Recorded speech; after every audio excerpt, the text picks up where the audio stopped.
Sa John 10:10, sinabi ng Panginoong Jesus, I came that you might have life and have it abundantly, have it to the full.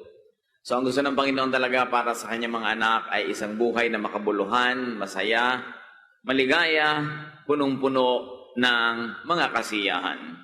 Good life is God's will for His people. Kaya isa sa mga talagang kahulugan ng paghahanap sa will of God is to have a good life. To have a good life is not something people should feel guilty about.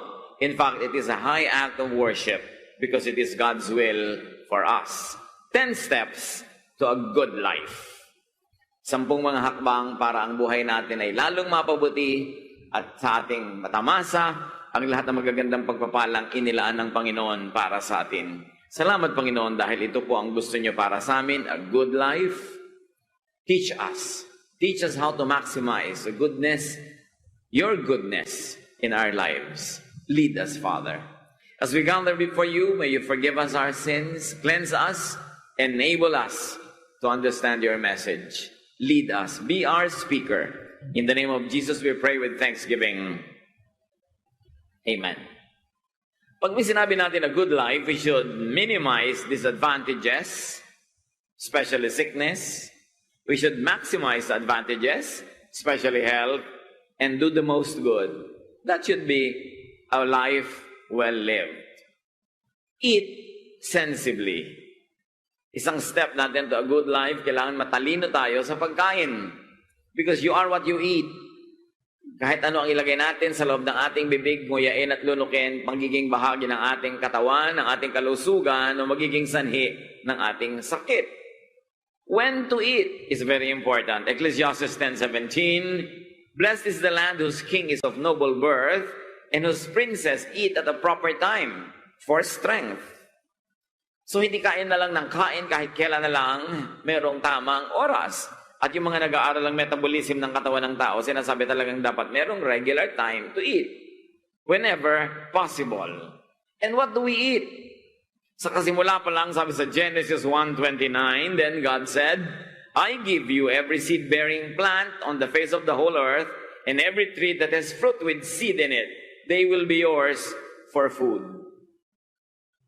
Sa simula, ang original intention, ang gustong kainin ng Diyos ng mga tao ay halaman. Mga bahagi ng halaman, gulay, dahon, prutas. Kaya sila Daniel, nung sila ay gustong bigyan ng pagsubok, nung sila ay binihag sa Babylon, sabi ni Daniel sa kanyang tagabantay, Daniel 1:11-12, Daniel then said to the guard, please test your servants for 10 days. Give us nothing but vegetables to eat and water to drink. Very sensible. Kasi kung ano ipapakain sa kanila na pagkain ng royal household, sabi nito mga bihag na Israelita, ang ipakain niya lang sa amin ay gulay, ang ipainom niya lang ay tubig, huwag na yung mga kung ano-anong inumin from the king's table. Hindi siguro may conviction ang lahat ng tao, kaya hindi kaya ng lahat ng tao na maging ganito ka-strict sa diet. Pero alam natin, when you have a choice, what is a better choice to eat? Pag may kaharap kayong mga pagkain sa mesa, alam nyo kung alin ang mas mabuti talaga sa katawan. Kahit sa Biblia, yun ang sinasabi. Kahit yung mga health bops, yun ang sinasabi. When you have a choice, importante, at inumin na lang daw tubig. Hindi ko ano-anong mga punong-puno ng mga sugar na mga iniinom, punong-puno ng alcohol, punong-puno ng kulay, mga soda, etc., etc., na nakakapag-increase ng blood sugar. Nagbibigay sa atin ng unwanted weight. Hindi kailangang umorder ng umorder. Sa restaurants, the waiters are trained to always ask you, ano po ang drink? Matubig. Kayo po ba si Daniel? Hindi. Ako si Abednego. Mahirap bang umorder ng tubig? At kung iinom lang ng tubig, health bops tell us, mabuti, room temperature or warm. Nakakataba daw yung cold drinks sabi nila. At ang isang known fact sa science, when you drink cold drink, your body has to work hard to bring the temperature of what you drank to your body temperature bago niya ma-process. So papagurin niyo yung katawan niyo para painitin yung ininom niyong malamig. Kasi mainit ang katawan natin, bagay, kung ano yung body temperature mo, yun din lang yung iniinom. Leviticus 7:22-23, the Lord said to Moses, say to the Israelites, do not eat any of the fat of cattle, sheep, or goats. So alam nyo na, mga chicharon, mga sari-saring mga bopis, mga sizzling sisig, mga kung ano-ano mga taba ng mga blah blah blah na masarap. Inutos na nga eh. May mga utos sa Leviticus na hindi na effective ngayon, but dietitians will tell you effective pa rin to. Hindi naman lahat ng inutos doong tribal pa lang sila, ang tagal-tagal na, ay effective pa ngayon. Pero meron mga very effective pa rin, lalo yung may sense na dietary principles. So very importantly, you don't only choose what you eat, but do not overeat. Proverbs 23:2, put a knife to your throat if you are given to gluttony. Bantayan daw, at kung mahilig ka talagang sobrang mag-overeat, bantayan mong mabuti ang iyong lalamunan. Another step to a good life is sleep sufficiently. Kailangan ng tao natutulog ng tama at sa tamang oras. Nakakalungkot lang nga, maraming trabaho ngayon, hindi makakatulog yung mga nagtatrabaho na yon sa tamang oras. Ewan ko kung ano ipapayo natin, how to make up for that. Siguro dapat goal mo lang, pang-emergency mo lang yung trabaho na yon at maghahanap ka ng iba. Pag binigyan ka na ng pagkakataon, lumipat ka sa mas tamang oras ang pagtulog. Ano ang kondisyon dapat ng pagtulog? Psalm 4:8, in peace I will lie down and sleep. For you alone, Lord, make me dwell in safety. In other words, sikaping maging tiwasay para mataas ang quality ng sleep. Hindi yung nag-iisip ka ng mga negative things, papapaginipan mo pa. Manonood ka pa ng mga horror bago ka matulog. Again, magiging bangungot. O ang dami-dami mong iniisip na problema, mga inis, galit. Anong klase ng quality of your sleep? At pinagsisikapan, mga kapatid, na maging tiwasay, tahimik at payapa, ipinaglalaban yan. Kasi pag nagpadala tayo sa natural tendencies natin, maliligalig tayo, magugulumihanan. At mahalaga ang tao nagtatrabaho para mapagod at pag nahiga, tulog. Yung iba naman kasi, hindi makatulog. Ba't ka ba hindi makatulog? Lagi kaya tang nakahiga, kaya hindi ka na makatulog eh.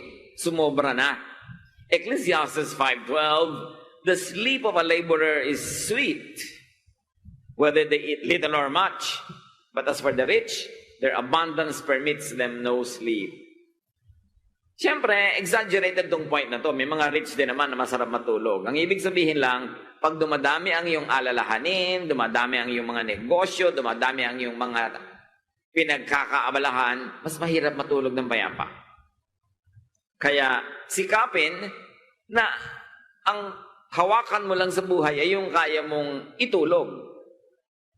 Pag hindi ka na makatulog sa dami ng mga negosyo, sa dami ng mga iniisip, sa dami ng exciting prospects, sobra na yun, magbawas ka na dahil ang naapektuhan na ay ang iyong sleep. To sleep peacefully is to sleep without cares. Kaya dapat pagod. Sleep early. Kailangan na matutulog ang tao na maaga hanggat pwede. Sinasabi ng mga health advocates, it's best to sleep before or by 10 p.m. No? Kasi meron daw mga body organs tayo na nakakapahinga lang pagka maagang natutulog ang tao.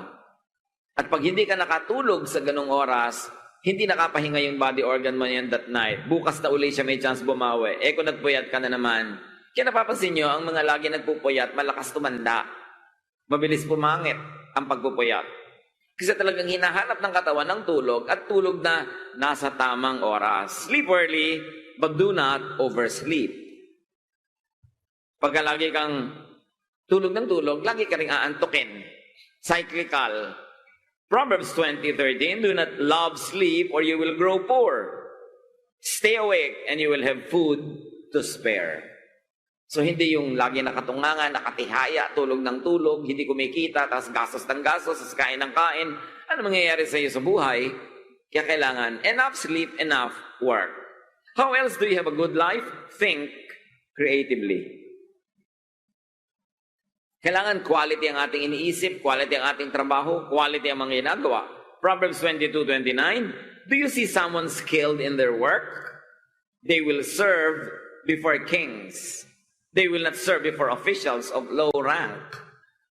Sabi, pagka ang isang tao magaling, mahusay, ang magiging mga kliyente niya, magagaling at mahusay din. The best people always beat. Yung mga pinakamayayaman na magaling kumita, pinakamagagaling ang nagdadrive para sa kanila, pinakamagagaling ang nagmamanicure sa kanila, pinakamagagaling ang nagtitiklop ng kanilang mga damit, pinakamagagaling ang nagluluto para sa kanila, silang magagaling nagkikita-kita.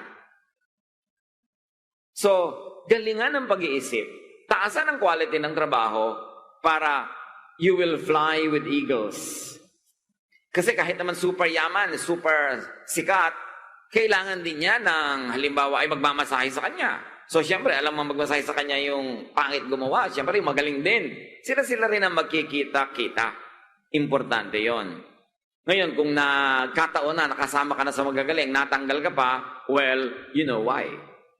Siguro, pang second class o pang third class lang yung service mo. Hindi yung ikaw. Kaya dapat strive to be your best. Do your best and be creative. Sa Ecclesiastes 1:13, sabi ni Solomon, I applied my mind to study and to explore by wisdom all that is done under the heavens. Matalino na nga, aral pa ng aral.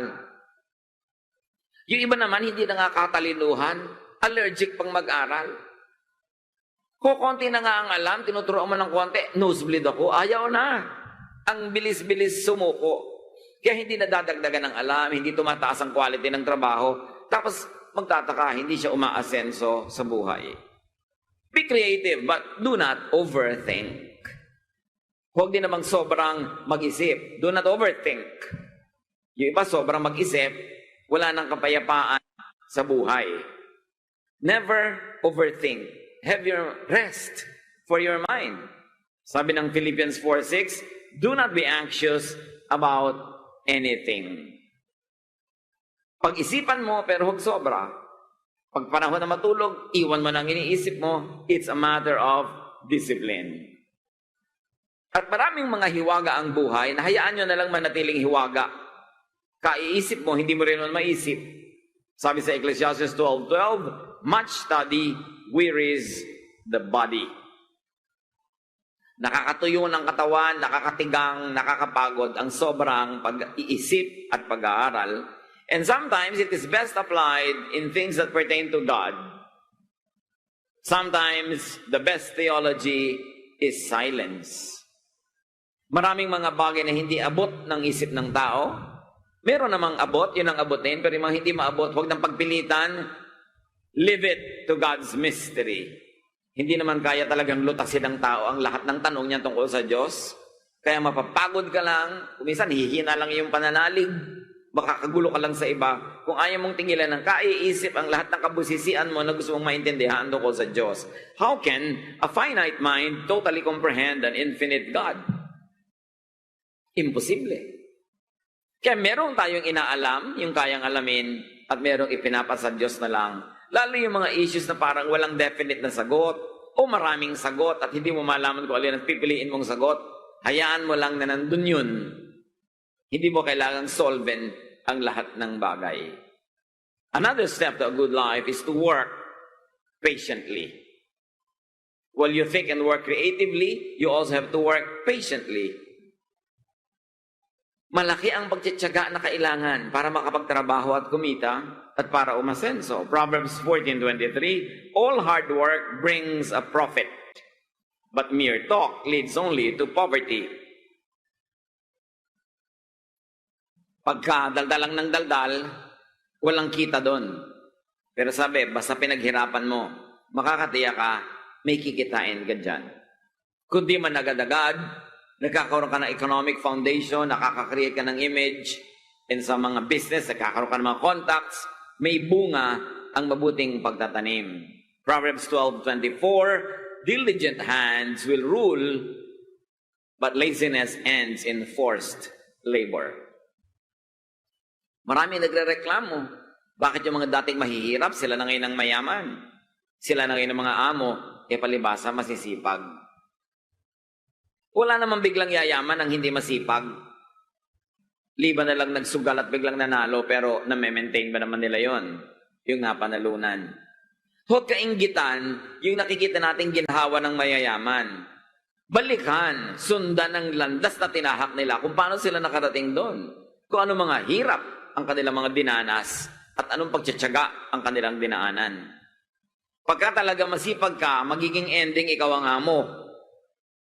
Pag tamad ka, hindi ka creative, walang kwenta ang ginagawa mo, habang panahon na utos-utosan ka na lang. Hindi ka umaasenso. Sa bagay, ang lahat naman utosan, kahit nga executive sa malalaking company, utosan din yun dahil may boss pa rin yun. Pero ang mahalaga, umaangat naman yung lagay mo sa buhay at mas iginagalang ka naman ang habang nagtatrabaho. Wala namang taong walang amo. Diba kahit nga presidente ng bansa may boss. Ganun talaga. Pero ang point, umaasenso ka ba? Dumadami ba ang naiuwi mo na profit from your labor? It's important to work creatively and to work patiently and to work well. It is a ticket to good life. Good life is not something that falls from heaven. It is earned. And behave decently if you're going to have a good life. Decente, marangal, magalang, kagalang-galang. Romans 13:13, let us behave decently. Attract decency. Kung ano, ang kilos ng mga tao sa atin, malamang yun lang ang ini-inspire natin sila na gawing kilos. We attract attention. But do you attract negative attention? Do you attract respect or disrespect? Kailangan yung kilos natin, ang ating na aakit ay magandang pagtingin, magandang impression, magandang behavior sa mga tao. And part of behaving decently is talk softly. And we're talking in terms of volume. Kailangan pagka nag-iisip tao, hindi mo maabala dahil ang lakas-lakas ng bibig mo. At merong isang dapat balikan ngayon ng mga tao, palibhas at wala ng good manners and right conduct na subjects. Boses mo sa tenga ng mga hindi mo naman kausap, you're invading their privacy. Ang dami ngayon mga empleyado sa mga high-rise buildings, walang modo. Nasa elevator, daldala ng daldala na parang nasa sala nila. May kausap, dalawa sila o tatlo ang dadal-dal-dal. Yung mga ibang tao, tahimik, pumasok na yung boses sila sa tenga ng iba. Kawalang galang yon dahil yung anong ginagawa ng boses mo sa loob ng tenga niya? Hindi ka naman niya gustong pakinggan. Kaya mga dissenting tao, pag nag-uusap sa elevator, pagbulong, or sandali lang naman yun, liba na lang 300 floors yung aakyatin mo, mano bang manahimik ka na lang muna, mamaya ka na magsalita? Lalo lamang nabubunyag ang kawalan ng saysay ng mga iniisip ng tao pag malakas sila magsalita. Dapat talk softly. At yung quality, yung content ang pinag-uusapan, napakahalaga yan kung magiging successful tayo sa buhay at magkakaroon ng good life. Proverbs 15:1, a gentle answer turns away wrath, but a harsh word stirs up anger. Ng good life. Proverbs 15:1, a gentle answer turns away wrath, but a harsh word stirs up anger. Pag gentle kang sumagot, either sa volume, sa speed ng boses, o yung content ng sinasabi mo, hindi magagalit sa iyo ang iyong kausap. And it is always to your disadvantage, maybe to your peril, pag nagalit sa iyo ang kausap mo. Kahit hindi mo siya boss, kahit hindi mo siya kilala, kahit kung sino lang siya dyan, nagalit sa iyo, kung sinaksa ka bigla.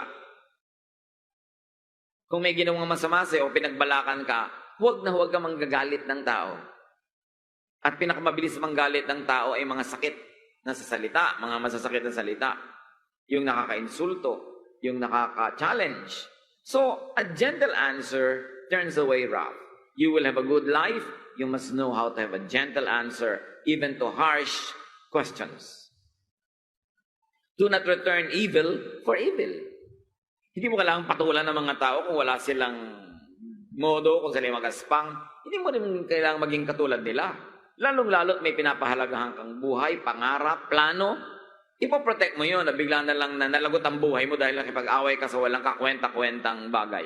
Proverbs 25:15, through patience, a ruler can be persuaded, and a gentle tongue can break a bone. Pag daw magaling ka magsalita, maayos kang magkohorte ng iyong dila, kahit mga pinuno, kahit mga leaders, kahit mga mahala, ay pwede mong mahikayat na isipin o gawin ang ipinapaisip o ipinapagawa mo sa kanila. At kung gusto mo talagang bumali ng buto, ang gagamitin mo, hindi pamalo, hindi karahasan, kundi dahan-dahan, malumanay na salita. Yun ang talagang effective. Kasi yung nasasaktan sa dahan-dahang pagsasalita, yun ang tinatablan ng hiya. Yun ang nakakapag-isip-isip. Pero yung nagalit, dahil galit ka rin, hindi tinatablan yun. Nagiging defensive at magiging offensive. And it could be dangerous for you. James 1:19, everyone should be quick to listen, slow to speak, and slow to become angry. Yung slow to speak, hindi naman yung, halika dito. Hindi naman ganun, no? Ibig sabihin lang, hindi ka agad-agad nagsasalita, nag-iisip ka muna. Pero pag nagsalita ka na, normal speed na. Pero huwag bubuka agad ang bibig, lalo galit. Kasi pag galit ka, pwedeng may masabi kang pagsisisihan mo. Pagamat may mga tao kung hindi ka pa nanggagalaite, hindi tatablan, pero mas mabuti, especially when in doubt, to hold your peace. Do not hurt feelings. If you are going to have a good life, dress smartly. Hindi ka magkakaroon ng good life kung mukha kang basahan o mukha kang tiriringgay. Kailangan dress smartly. Whether you like it or not, sinusukat ka ng tao sa itsura mo. So huwag kang tamad na mag-ayos. Sabi sa Ecclesiastes 9:8, dress up, comb your hair, and look your best. Lalong-lalo ka kung iniwan ka ng asawa mo, tapos nangangayayat ka pa, mukha kang bangkay, yung damit mo, ang dumi-dumi na, hindi natatablan ng apoy, lalo kang iiwan. Pag nakita ka, sabihin, ay talagang dapat nga palang iniwan ito. Pero kung ang ganda-ganda mo, magdadalawang isip na naman yan, pag hinayangan ka man lang. Sabi ng iba, looking good is the best revenge. Kung may umapi sa'yo noon, di magpaganda ka, kaysa magmukmuk ka sa iyong sariling mga kadiliman. You are measured by your looks, whether or not you agree with that. That is the way of the world. Kaya si Solomon na matalino, sabi niya, dress up, comb your hair, and look your best. At ang pinakamatalinong babae na binanggit sa Bible, the lady of Proverbs 31, verses 21 and 22, when it snows, she has no fear for her household. For all of them are clothed in scarlet. She is clothed in fine linen and purple. Sabi itong babaeng matalinong ito, na blessed na babaeng ito, maayos ang pananamit. Tama, angkop sa panahon. Pag maginaw, may pangginaw. Pagka mainit, meron siyang mga maninipis sa kasuotan lamang at finest material. At hindi dahil siya ay nanghihingi. Dahil magaling siya magnegosyo, magaling siya maghanap buhay, magaling siyang kumita. Ang mga tao ay para mga pagong, sabi nga ni Jose Rizal, inuuri tayo sa ating talukab. So kung ano yung shell mo, yun ang nagiging value mo. Kaya alagaan ang sarili. Hindi mo kailangan maging mayaman para magpaganda. Kung ang hirap-hirap mo na nga, mukha ka pang mahirap, di lalo ka ng mukhang kawawa. Sino pa magtitiwala at kukuha sa'yo? Kaya mahalaga to look good. Hindi para magyabang, because God is God of beauty. At nilikha ka ng Diyos ng maganda. Ang mga damo nga na tinatapakan, ang gaganda. Ang mga halaman nga magaganda. Tapos ikaw na tao, crowning glory of God's creation, hindi nagsisikap, nagandahan ang itsura. It's important. Another step to good life is to earn honestly. Kailangan ng tao kumikita ng matapat at malinis. Liban na lang ikay sobrang bata pa, o sobrang tanda na, o sobrang may sakit, dapat ang tao kumikita. Dapat kinikita mo ang iyong ginagastos. Hindi mo iniaasa sa iba. That is how to have a good life. not at the expense of others. Sa Acts 20, 33 to 34, sabi ni Paul, who was a missionary, I have not coveted anyone's silver or gold or clothing.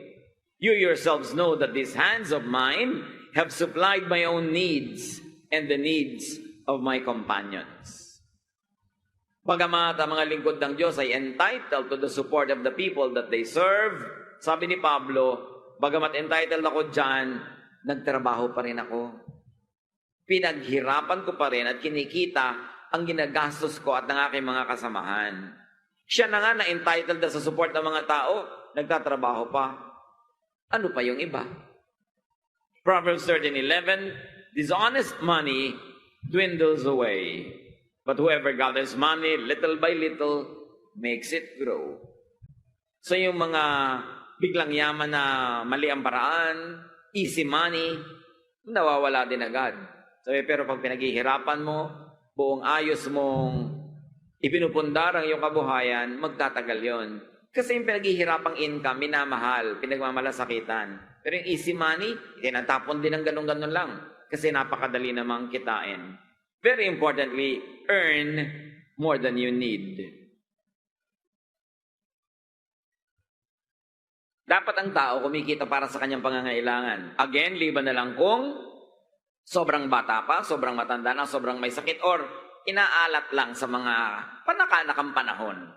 Kahit naman magaling ka, kung minsan wala kang kita, minsan ang negosyo mo hindi nagkiklik, aasa ka sa iba, pero paminsan-minsan, hindi yung habang panahon ka nakadagan sa iyong kapwa. But it's not only just earning, but you should earn more than you need. Goal ng tao dapat na makadiyos, hindi lang kumita, kundi kumita ng higit sa kanyang pangangailangan para siya may sobra at maibigay niya sa mga hindi kumikita dahil sobrang bata, sobrang matanda, sobrang may sakit, o sobrang inaalat. Ephesians 4:28, anyone who has been stealing must steal no longer, but must work, doing something useful with their own hands, that they may have something to share with those in need. Goal ng mga anak ng Diyos na kumita ng higit-higit sa kanyang kailangan para meron siyang sobra na pwedeng maipangtulong sa iba. Maibigay sa mga dapat at kailangang tulungan. Kakambal niyan, if you're going to have a good life, spend wisely. Kailangan matalino ang tao sa paggastos. Hindi bulagsak. Isaiah 55:2, why spend money on what is not bread, and your labor on what does not satisfy? Natatandaan ko yung lola ko nung bata pa ako, minsan nasa isa kaming public place, tapos may nagtitinda sa kanya ng bubble gum. Lola, bubble gum. Sabi ng lola ko, bakit? Nakakabusog ba yan? It says a lot. Kasi sabi ng Isaiah 55:2, why spend money on what is not bread? In other words, why spend money on what cannot give your nutritional needs? Pero ang dami-daming ginagastos ng tao sa junk food na bukod sa hindi na nga nakakabuti, nakakasama pa. Kailangan, pag may ginagastosan ka, sulit. Meron talagang value na binibigay sa buhay mo. Proverbs 21:20, the wise store up choice food and olive oil, but fools gulp their own. So, wise ang pag-spend ng mga wise na tao. Yung dahan-dahan lang nilang ginagamit ang kanilang mga isusupply, hindi bigla-biglaan, one day millionaire, tapos bukas wala na naman, pulubin na naman. But they buy the best, although hindi nila inaaksaya. At may hiwaga pa ang spending wisely. Proverbs 11:24, one person gives freely, yet gains even more. Another withholds unduly, but comes to poverty. Siyasatin niyo ang verse na ito. Meron daw mga tao na napakaluwag magbigay, magpamigay, pero walang tigil ng balik sa kanya ang pagpapala at pasok ng pasok ang pagpapala sa kanyang buhay. Ibig sabihin, ang kanyang pagbibigay at pamimigay, ikinalulugod ng Diyos. Kaya pinapalitan binibigyan siya ng marami para marami pa siyang maipamigay. Pero sabi, another person withholds unduly but comes to poverty. Meron naman sobrang wais. Laging dapat siya ay lamang. Sobrang sweetik. Gusto niya lahat ng transaction. Siya yung winner. Kailangan pag bumibili siya sa'yo, wala ka nang tubuin. Mapabagsak niya yung presyo. Kailangan pag ginahire ka niya na magtrabaho, ang liit-liit ng bayad sa'yo at ang dami-dami mong gagawin. Yung napakakuripot niya, ang sikip ng paglabas sa kanya ng pera, akala niya dahil doon mananatili sa kanya yung marami, pero sabi, no. Maraming ganyang tao dahil hindi ikinalulugod ng Diyos. Ang paraan nila ng pagmemenos sa kapwa, ng hindi pagbibigay ng tamang dapat ibigay sa kapwa, sa kanilang katinuan, naghihirap din sila. Sabihin ng mga kabalintunaan ng buhay, these are the ironies of life. Somebody could be so generous in giving and yet keeps on amassing great wealth because God is pleased. And somebody could be so wais, ang ending niya, wala rin. Kasi hindi nakakalugod sa Diyos ang sobra niyang panglalamang sa kapwa at kakuriputan. And another step to a good life, 10 lang naman yung pag-uusapan natin ngayon, marami pang iba, save regularly and proportionately. Kailangan ng tao mag-impok. Kailangan mag-ipon ayon sa kanyang kinikita. Sabi ng iba, maganda daw na nai-save ng tao at least 10% ng gross income niya. Meron nakakasave pa more. Meron naman, kulang na kulang. Pero yung ideal is that people should be able to save at least 10% of what they make. 1 Corinthians 16:2, on the first day of every week, each one of you should set aside a sum of money in keeping with your income, saving it up. Of course, this one, ang context nito is going to be donated to the needs of the church. But the idea applies to all other aspects of our lives, that there must be a regular, scheduled way to save. Kasi dumadating ang mga pangangailangan, hindi mo alam. Pagka zero balance ka o negative pa nga, paano kung biglang may dumating pang extra needs? Proverbs 10:5, he who gathers crops in summer is a prudent son, but he who sleeps during harvest is a disgraceful son. Ang tao daw na gumagawa ng pera, kumakayod ng income sa panahon na pwedeng kumita, ay mabuti. Kapuri-puri. Pero yung panahon ng pagtatrabaho, panahon para kumita, wala man lang ginawa para maghanap buhay, kahiya-hiya daw yung ganon. At syempre, pag in-extend natin sa buhay natin yung schedule na yan, summer could be the best years of your life, your youth. Na habang malakas ka pa, kumikita ka pa, dapat marami ka nang kitain at may maipon. Kasi hindi lahat ng oras sa iyong buhay ay ganon. Darating ang iyong pagtanda na hindi ka na malakas, o baka hindi ka pa katandaan, magkasakit ka, hindi ka na rin kumita, wala ka malang naipon, wala ka na isubi, wala kang mabuting na itanim sa puso ng kapwa, ano ngayon ang naasahan mo? Kaya mahalaga na tuwing may pagkakataon, tayo ay lumilikha ng income. With God's help, good life could be achieved, but it is earned and it is deserved. Enjoy a good life by living under godly, wise, and positive principles. God wants you comfortable. Gusto ng Panginoon ay maginhawa tayo sa buhay, higit pa sa pangangailangan ng ating tinatangkilik para meron tayong maibigay sa kapwa. But we've got to be wise. Make the most of time. Kailangan huwag magpalampas ng pagkakataon. At napakahalaga kung natin dadagdag, ang matitinong tao sa mga panahon na ito, dapat may mga insurance. Although, siyempre, pinipili mo dahil baka ka ma-1, 2, 3, baka mapeke ka, matakbuhan. But with prudent choice, dapat may insurance ka. Kasi mo, wala nga akong pera, mag-i-insurance pa. Mas wala kang pera, mas dapat may insurance ka. Kasi paano kung nagkasakit ka, na hospital ka? Mabuti kung may ibebenta kang kalabaw o bahay. Kung wala, anong gagawin mo? Mamamatay ka na lang unti-unti dahil hindi ka man lang makabili ng kailangan mong panggamot. Dapat ang tao may insurance. Sasabihin ng iba, ay, bahala na ang Diyos. Binigyan ka ng Diyos ng utak para ka mag-isip.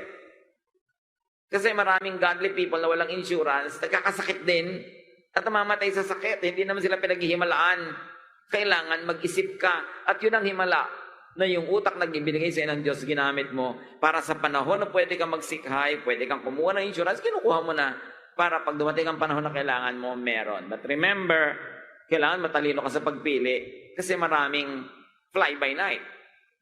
Hindi pala mapagkakatiwalaan. But when there are rats in the ship, don't sink the ship. Just kill the rats. So kung may mga fake, mag-isip ka lang, pero hindi ibig sabihin, baliwala na yung buong industriya na yon. It's important. At ang insurance din natin are hearts of people who love us. People that we help in times when we can help. Sino nakakapagsabi kung darating ang panahon, ikaw naman ang mga ngailangan? Huwag kang laging wise. Walang may in love sa'yo. Walang magmamahal sa'yo. Lalo ko alam na alam nila na winawisan mo sila. Naghihintay lang sila ng pagkakataon na mabilat-bilatan ka dahil ikaw ay, ginantihan ka ng buhay. Importante, mabait tayo, generous, wise, nagsisave. And when you look good, you earn more. Pag kami mga nag-a-apply sa trabaho, ang kinukuha na nila, kung pare-pareho lang yung skill, the one who looks better. At hindi lang yung natural ganda ang pinag-uusapan, yung damit pananamit mo, yung pagdadala mo ng sarili, that you talk well and sensibly, very important. Hindi gusto ng Diyos na tayo magikahos. Hindi niya gusto magdusa tayo, pero kailangan tayong makipag-cooperate. We must use the brain that God gave us so that we could get the most out of life and give the most to life. Dear God, we thank you that you are interested in our lives. Hanggang kaliit-liit ang mga bagay na ganito, meron pang turo sa Biblia. Turuan mo kami, Lord, pahalagahan ang mga pinag-aralan ngayon, maipamuhay, at sa mga bahagi ng aming pang-araw-araw na buhay na ito'y nagaganap na, salamat po. May you teach us how to even improve. Lead us. Teach us so we can have a good life, and when enjoying a good life, we can help others also have better lives. Pagbulay-bulayan natin mga kapatid, ang mga kahulugan nito sa ating praktikal na buhay.